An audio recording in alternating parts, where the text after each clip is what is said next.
I think racism is an issue that's a very complex one in this country because on the surface we live pretty much harmoniously. I think racism exists in Trinidad and Tobago a lot. I think it is active, not as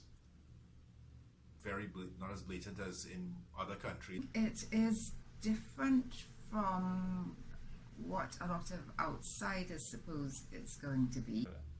I didn't understand racism existing within the Caribbean to a certain extent until I came to Trinidad. It's had a problem in trying to define what is racism because we have so many races living in Trinidad and Tobago.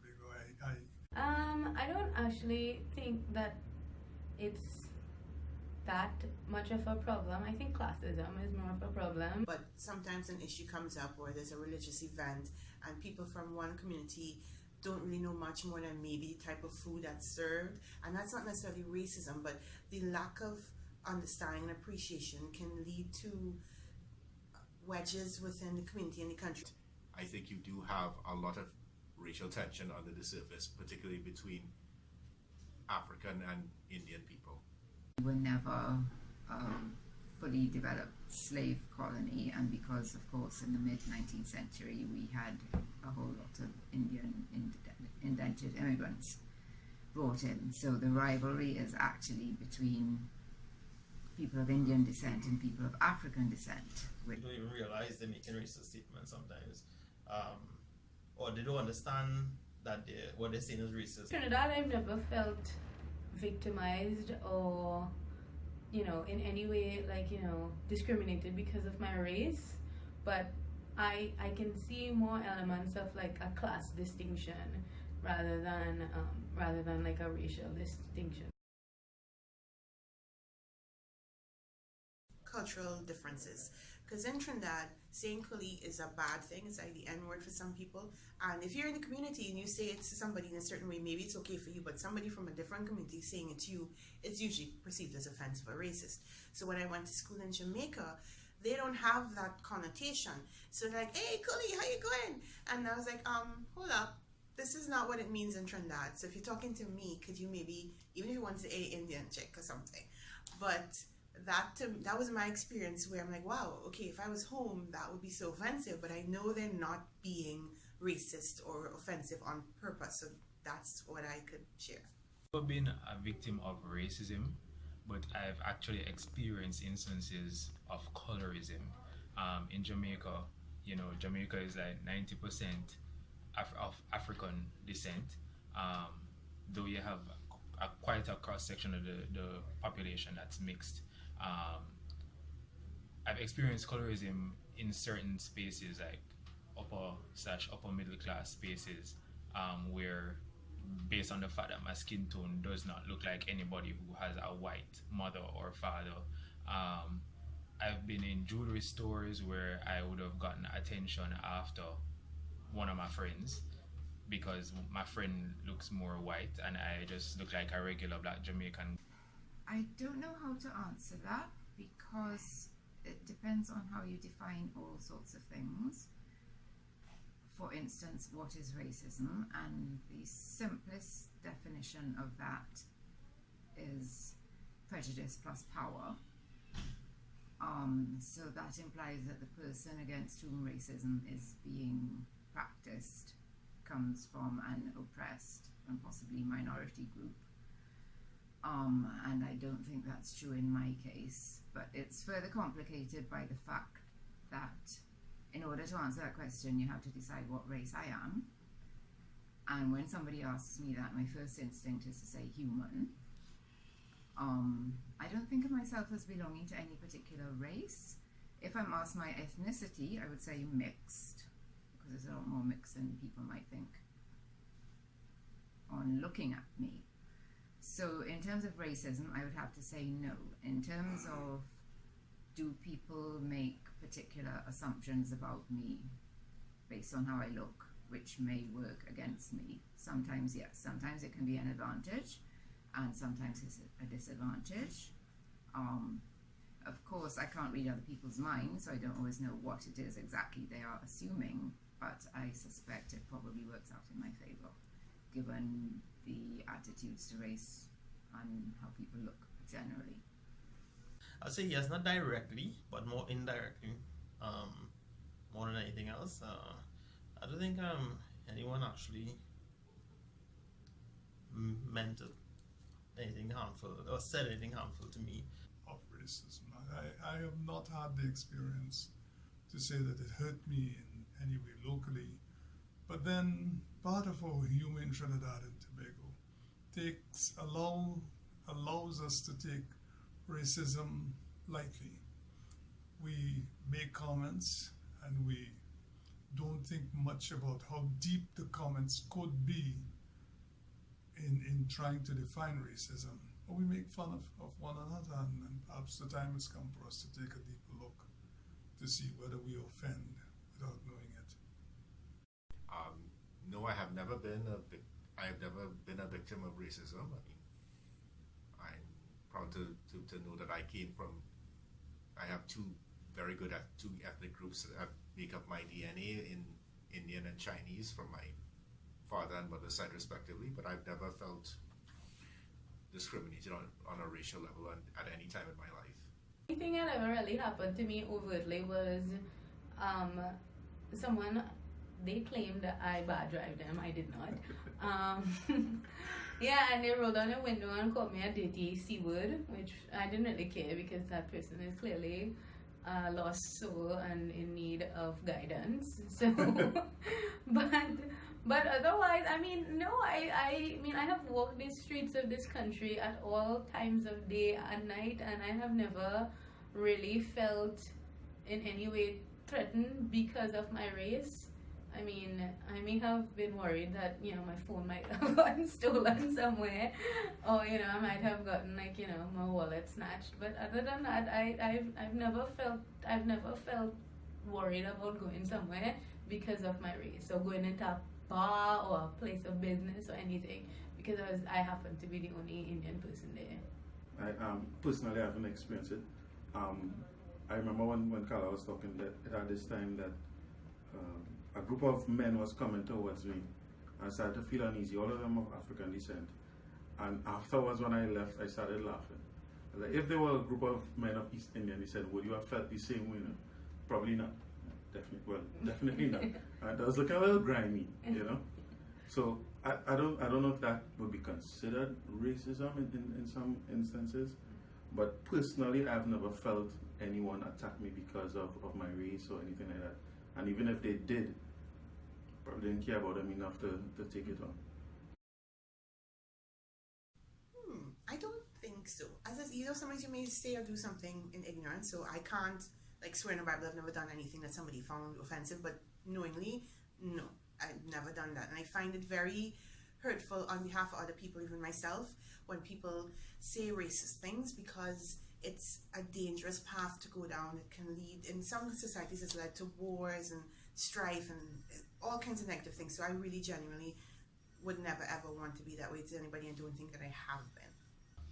I can't say I've ever made a racist statement. I mean, in my own little circle of friends, I have friends who are of different racial backgrounds, and we make jokes, you know, about me loving fried chicken, or you know, making jokes at my Asian friends or something. But I mean, based on how I was raised and how a lot of my friends were raised, we grew to understand that we exist within a space where people come from our ancestors came from all corners of the earth.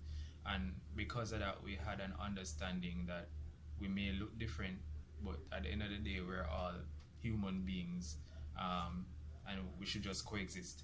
So yeah, you make your racist jokes here and there, but it's just basically making fun at your friend's expense, and you move right along. It's not anything serious. Difficult to say, because again, because of our sense of humor, we poke fun at one another without perhaps thinking, if we were in a metropolitan society, how offensive it would have been. So maybe I would have, in some assertions, made remarks which were not intending to be racist, but which in effect, given what's happening in various societies, would have been. No, I can't remember ever saying anything racist about any particular ethnic group. I might criticize people from different who are members of different ethnic groups, but I criticize the person or the action, but not the race that the people are from. I would certainly hope not. Not deliberately or intentionally or knowingly that I can recall. I mean, obviously I find racism is appalling, disapprove of it. When it's practiced by anybody else, I would certainly do my best not to do that. And I think that's probably simplified by the fact that I don't feel I belong to any particular group myself, so I'm not speaking for anybody or against anybody else. I'll take that one first. Intentionally, no. Sometimes you'd hear things and you would say, you crack a joke, and your intention isn't to be racist or come across as racist, but then somebody of the other race may hear it and say, hey, I'm offended by this, and then you'll be like, well, I didn't mean it that way, and you apologize and whatnot. So purposefully, no. Intentionally, no. Yeah. Oh gosh, I think a newsroom in general is a very irreverent place, and we make jokes all the time, but we make jokes about everybody, every creed, color, sexual orientation, or what.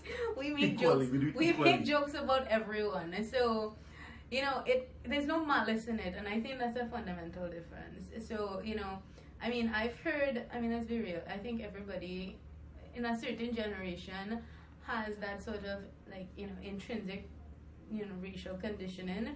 So I mean, I've heard people in my family make disparaging remarks or jokes and stuff about people, and it makes me uncomfortable, and I tell them that you shouldn't say that about someone. So I mean, stereotypes are a thing. Sometimes stereotypes can be funny, but I mean, I think it depends on how it's portrayed. In a serious manner, no.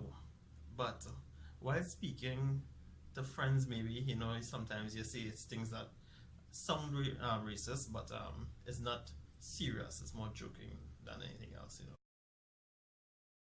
I think we tend to forget just how young our society is as a society. In fact, Lord Harris said in the 1850s, this is after emancipation, a race has been freed, but a society has not been formed. And I think that's still true to a considerable extent. I mean, as an independent country, we're certainly very young and still learning how to get along with each other. I think we've done a lot better than some countries in the region. For instance, we don't have the level of violence around elections that has been seen in the past in Jamaica and Guyana. I think, unfortunately, and especially in recent years, our political parties have taken, possibly not for the first time, to kind of stirring up racial feeling while claiming that they're not. And I think they should be leading from the front on that and find serious things to disagree about. And not lead people to feel that if you vote for this party because you're of the right race, then you will get something out of it afterwards, and so on and so on. So I think there's a lot they could do in terms of setting an example and practicing what they preach, and showing people how to behave. And I think maybe things like the Equal Opportunity Tribunal and the Equal Opportunity Commission could do a lot more. I mean, they tend to have a very low profile. I think they've improved a bit of late, but there's certainly a lot more that they can do to show people that it's not okay to make racist remarks about other people, or to say some of the things you see, written on social media where people feel they can say anything whatsoever about anybody. So I don't think we're doing very well with it. I think we need to be a lot more tolerant of people, a lot more tolerant and understanding of people's differences, and not be so quick to see racial ghosts wherever you think they exist or don't exist, but try to focus on persons and issues rather than color people's skin or their religious beliefs. That's what I think we should be doing. As I have lived all of my life, I grew up in a community that was close-knit. I grew up with Chinese who up to today define me as their brother. I grew up with Syrians who have gone on and become very wealthy, but it has not made a tremendous difference to the relationship with me and my family. I have grown up with East Indian people, and East Indian was my very best friend in school, and he's still alive today and still regards me as such. I have narrowed my relationship with white and black people alike as myself, and have found quite a fulfilling experience living among all of these groups, participating in their traditions from time to time, and not feeling threatened because they were of a different color or different race.